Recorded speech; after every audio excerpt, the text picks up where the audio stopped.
Post வந்து விழுந்துச்சு sir. We will miss you sir அப்படின்ட்டு பதறி போயிட்டேன். பல பேர் என்ன பண்ணிட்டாங்க, பாட்டை போட்டே போஸ்டை போட ஆரம்பிச்சிட்டாங்க. இன்றைக்கும் என்றைக்கும் நீ எங்கள் நெஞ்சத்தில் பண்ண வம்புக்கும் தும்புக்கும் நீ மேற்கு வங்கத்தில் போட ஆரம்பிச்சிட்டாங்க. எனக்கு உண்மையிலே ஒரு நிமிஷம் பதறி போயிடுச்சு. என்னடா அதுக்கப்புறம் பார்த்ததுக்கப்புறம் தான் தெரிஞ்சிச்சு, ஐயா ஆளுநரை டிரான்ஸ்ஃபர் பண்ணியிருக்காங்களா. அதுக்கப்புறம் தான் ஒருத்தன் சொன்னான், தெரியாதா சனி பயிற்சிடா இன்னைக்கு, அதனால தான் தமிழ்நாட்டிலேருந்து அந்த பக்கம் மேற்கு வங்கத்துக்கு மாற்றிருக்காங்க. ஆனால் உண்மையிலே ஆளுநரை ஆள வேணாம் தான் நினைச்சோமே தவிர வாழ வேணாம்னு நினைக்கவே இல்லையே சார். ஏன் இப்படி பண்ணாங்கன்னு தெரியல. இப்போ இந்த படத்துல எல்லாம் பார்த்தீங்கன்னா ஃபைட் சீன்ல சண்டை போட்டுட்டு இருக்கப்ப திடீர்னு டேர்ன் அவுட் ஆகுறப்போ ஒருத்தர் நல்ல ஒசரமா அகலமா வந்து நிற்பான். அவனை பார்த்த உடனே ஆப்போசிட்ல இருக்கிறவனுக்கு ஹார்ட் ஃப்ரீஸ் ஆயிரும், பீட்டு நின்று போயிடும். அடிக்கலாம் வேணாம், கையை ஓங்குனாலே போதும், உடம்புலேருந்து உசுறு ஓடிடுன்னு வைக்கல. அந்த அளவுக்கு அந்த ஒரு காட்சி பயங்கரவர்கள். இப்போ அதே மாதிரி தான் ஆளுநர் அதே ஸ்டேட்ல தான் இருக்கிறாப்புல. இது அவருக்கு வேணும்னு பண்ணாங்களா, அவர் எவ்வளவோ கெஞ்சியும் முடியாது நீ அங்கே போய்த்தான் ஆகணும்னு பண்ணாங்களா. இந்த டாக்டர் படம் பார்த்துருக்கீங்களா, அதில் யோகி பாபு இந்த இந்த கட்டவீர ஒருத்தர் இருக்கான்ல, அவன் வந்து முன்னாடி நின்று பக்கத்தில் இருக்கிறவர்கிட்ட கேட்பா, ஏண்டா அவனுக்கு உன் மேலே என்னடா காண்டு, எதுக்கு இப்போ அவனை கொண்டாந்து ஏன் கூட கோத்து விட்டு வேடிக்கை பார்க்குற. இப்போ அதே கேள்வியை தான் மம்தா பானர்ஜி அம்மா கேட்குறாங்க. உங்களுக்கு அவங்க மேலே என்ன சார் அவ்வளோ பெரிய கோபம், ஏன் இவ்வளோ வெறுப்பு, அந்த பச்சை பிள்ளை இங்கே கொண்டாந்து வச்சு என்ன பண்ண நினைக்கிறிய. சரி ரைட்டு, வீணா போன மாட்டை இது கசாப்பு கடைக்கு அனுப்புறது தானே வழக்கம், கொண்டாந்து விடுங்க, ஆக வேண்டியதை நாங்கள் பார்த்துக்கிறோம் அப்படின்னு சொல்லி அனுப்பி வச்சிருக்காங்க. ஐயா ஆளுநர் ரவி இன்னைக்கு டிரான்ஸ்ஃபர் செய்யப்பட்டிருக்க. ரொம்ப நாள் எதிர்பார்த்தாங்க இங்கேருந்து, பட் ஆனால் அதுக்கு இப்போ தேர்தல் வர வர வேற ஒரு மாதிரி எதிர்பார்த்தாங்க. ஏன் இப்போ திடீர்னு ஆளுநரை மேற்கு வங்கத்துக்கு தூக்கி போட்டாங்க. முக்கியமாக மேற்கு வங்கத்துக்கு ஒரு ஆளை தூக்கி போகிறப்ப தமிழ்நாட்டுக்கு ஒரு ஆளை ஃபில் பண்ணும் இல்லையா, அவரை நினச்சா இன்னும் பாவமாக இருக்கு. ஏன் அவரை கொண்டாந்து இங்கே போட்டாங்க, இவங்க பிளான் என்ன பார்த்துருவோமா.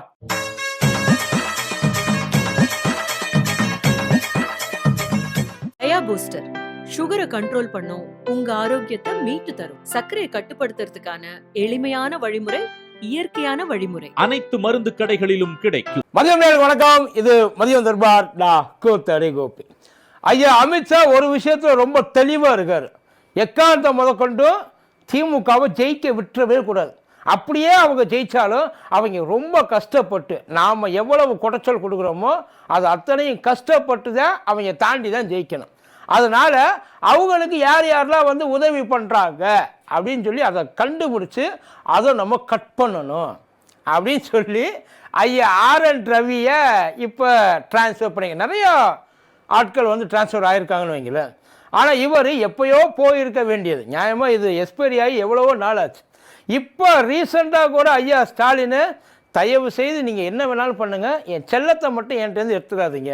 யார் ஐயா ஆளுநர் ரவியை, அவரை மட்டும் அவரை வச்சிருங்க. ஆனது ஆச்சு, இன்னும் ஒரு 2 மாதம் 3 மாதம் இருந்துட்டாருன்னா நாங்கள் கொஞ்சம் அமோகமாக நல்லா வந்துடுவோம். அதனால் அவரை இங்கே இருக்க நீங்கள் எந்த சேஞ்சஸும் பண்ணாதீங்கன்னு சொல்லி ரொம்ப ரிக்வஸ்ட் பண்ணியே கேட்டுக்கிட்டான்னு வைங்கள. அவர் ரிக்வஸ்ட்டை அவங்க ரொம்ப சீரியஸாக எடுத்துருக்காங்க. அங்கே கொண்டு போகிறாங்க. சார், தமிழ்நாட்டுக்கு மேற்கு வங்கத்துக்கு நிறைய டிஃப்ரென்ஸ் இருக்குது, நல்லா கேட்டுக்குங்க. இது வந்து ஒரு சாதாரணமான செல்லுன்னு வைக்கல. மேற்கு வங்கன்றது ஆளுநருக்கு கொரில்லா செல்லு மாதிரி.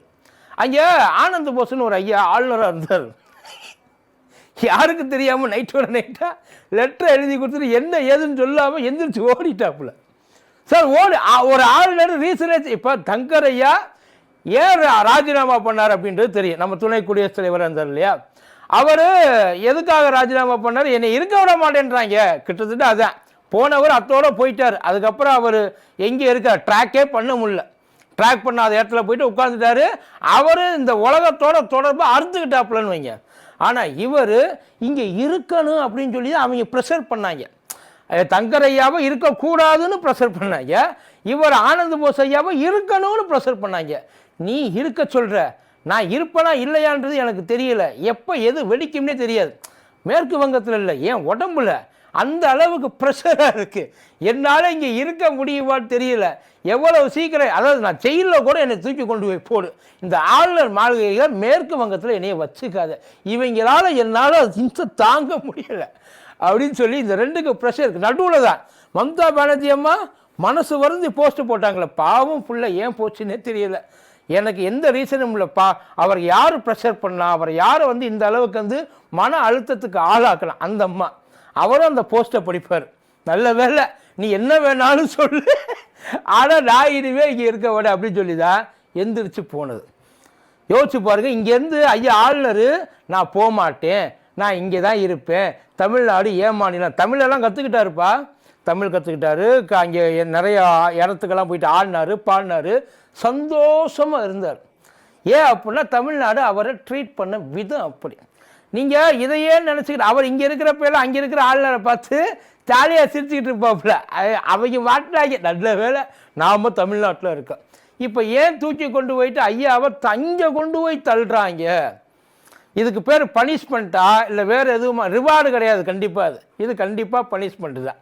ஆனால் இங்கே இருக்கிற அத்தனை பேர் இவ்வளவு ஏன் மம்தா பானர்ஜி ஃபீல் பண்ணாங்க தெரியுமா? எல்லா ஸ்டேட்லேயும், அதாவது பாஜக ஆளாத மாநிலங்கள் இருக்கு இல்லையா, அங்கே இருக்கிற எல்லா ஸ்டேட்லேயும் அவங்க இஷ்டத்துக்கு ஆளுநரை வச்சு ஆட்டி படைக்கலான்னு தான் அவங்க நினச்சாங்க.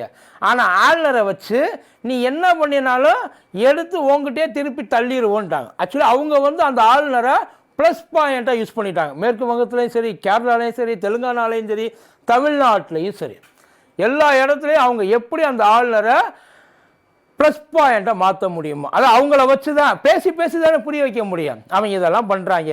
ஒன்றும் இல்லை, ஐயா இங்கே ஆளுநர் தமிழ்நாட்டுக்கு தமிழகம் தான் பேர் வைக்கணும், இங்கே பேர் வைக்கிறதுக்கு நீ யார்? இல்லை கேட்டாங்க முதல் கேள்வி, உனக்கும் தமிழ்நாட்டுக்கு என்ன சம்மந்தம்? வந்தியா, கெஸ்ட்டாக உட்காந்தியா, நல்லா உட்காந்து அனுபவிச்சியா இருக்கிறத, கிளம்பி கையெழுத்து போட்டியா? அதை மட்டும் பண்ண மாட்டேன்ட்டார். ஆளுநரோட முக்கியமான வேலை கையெழுத்து மட்டும்தான். ஆனால் அதுக்காக வந்து இங்கே நிறையா போராட்டம் பண்ணாங்க. உண்மையிலே ஆளுநரை உள்ளே உட்கார வச்சு, ஏன் இன்னும் சொல்லப்போனால் நீதிமன்றம் ஆளுநரை வந்து விடாமல் அடிச்சிச்சு. உங்களுக்கு இதே வேலையாக போச்சு எல்லா ஸ்டேட் ஆளுநருக்கும். இப்போ இந்த தீர்ப்புனால இனிமேல் யார் என்கிட்ட ஆளுநருக்கு அந்த ஸ்டேட்டுக்கு இடையில பிரச்சனைன்னு வரக்கூடாது. உங்கள் பஞ்சாயத்தை தாண்டி வேறு பெரும் பஞ்சாயத்தில் எங்களுக்கு இருக்குது. அதில் ஆளுநரை நிற்க வச்சு கேள்வி கேட்டாங்க, குட்டு வச்சாங்க. இங்கே தமிழ்நாடு அரசு அந்த அளவுக்கு பண்ணுச்சு. நியாயமாக பார்த்தா அவர் எப்போயோ கிளம்பி இதே மாதிரி இந்த ஆனந்த் போஸை எப்போனார்ல அவரை மாதிரி இவரும் போவார், எனக்கு இனிமேல் இங்கே இருக்க விருப்பம் இல்லை.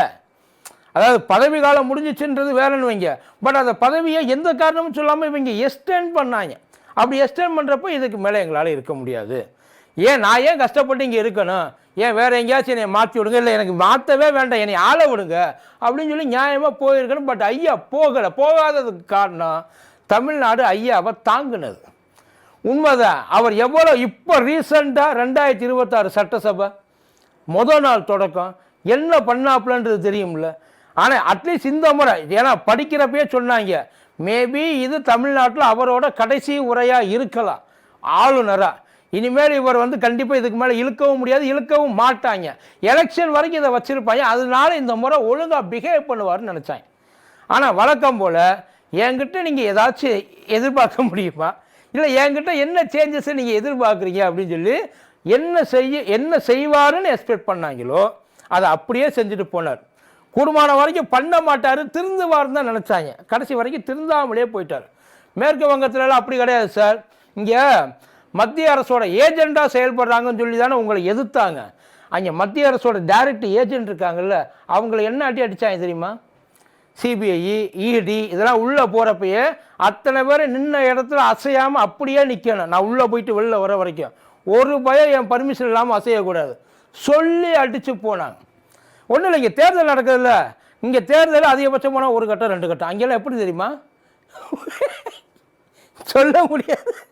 கடைசி வரைக்கும் எத்தனை கட்டம்னே தெரியாது, முடிக்கிறப்போ தான் தெரியும்.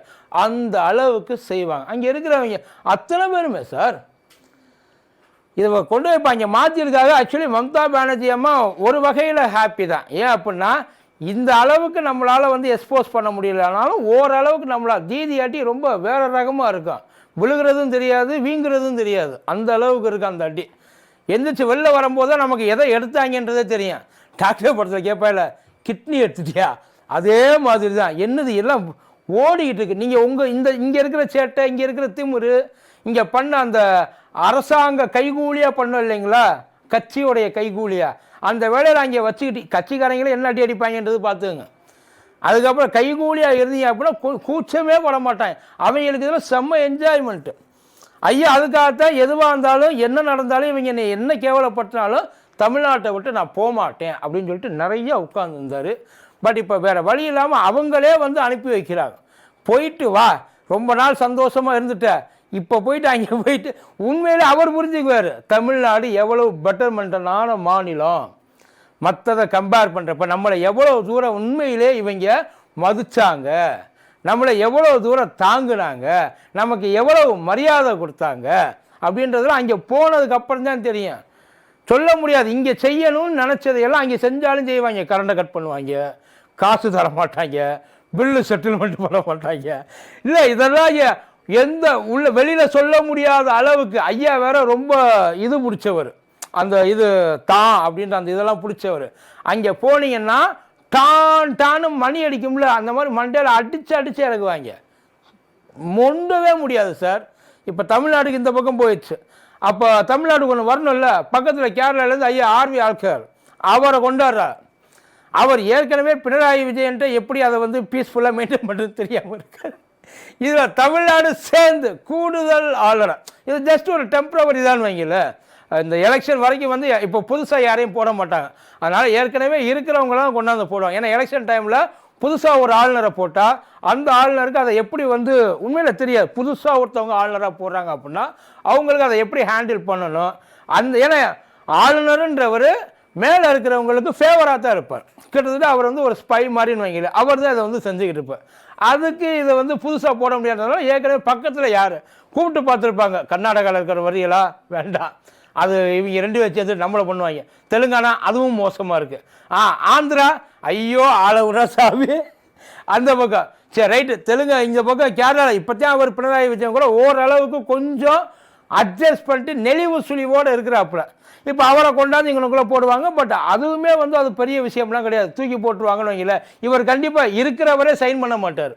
இப்போ வந்து சும்மா போகிறவர் ஏதாச்சும் கொடுத்தா உடனே சைன் பண்ணிடுவார். அவர் எது ஓப்பனாகவே சொன்னாலும் சொல்லலாம், நான் எத்தனை நாள் இங்கே இருக்க போகிறேன்றது தெரியாது. அதனால தயவு செய்து என்னையை யாரும் செய்யாதீங்க, என்கிட்ட வராதிங்க. உங்களை நான் பேச மாட்டேன், என்னையே நீங்கள் பேசக்கூடாது. அந்த டீலில் தான் இதை எப்படி சமாளிக்க போகிறாங்கன்னு தெரியல. பட் உண்மையிலேயே ஒரு நல்ல ஆளுநர். ஏன்னா அவர் நிறையா ஆடி இருக்காரு, பாடியிருக்காரு, நிறையா மக்களுக்கு நிறைய பிரச்சனைகள் பண்ணாலும் அரசியலை கொஞ்சம் ஆக்டிவாக ஆளுநரால் ஒரு பயங்கர அரசியல் பண்ண முடியும் அப்படின்றதையும் இங்கே நிரூபிச்சிருக்காரு. இருந்த வரைக்கும் அவர் நிறையா பாடம் கற்றுக்கிட்டு இருந்திருப்பார்னு நினைக்கிறோம். அவரை ப்ரிப்பேர் பண்ணி இதை வந்து ஒரு ட்ரைனிங் ஃபீல்டு மாதிரி. பட் ஆனால் இப்போ அவர் போகிறது ஹார்ட்கோர் ட்ரைனிங் ஃபீல்டு மாதிரி. இது வரைக்கும் நீங்கள் பழகினதெல்லாம் கிடையாது, இனிமேல் தான் உங்களுக்கு ரியல் ப்ராக்டிஸ் இருக்குன்னு சொல்லியிருக்காங்க.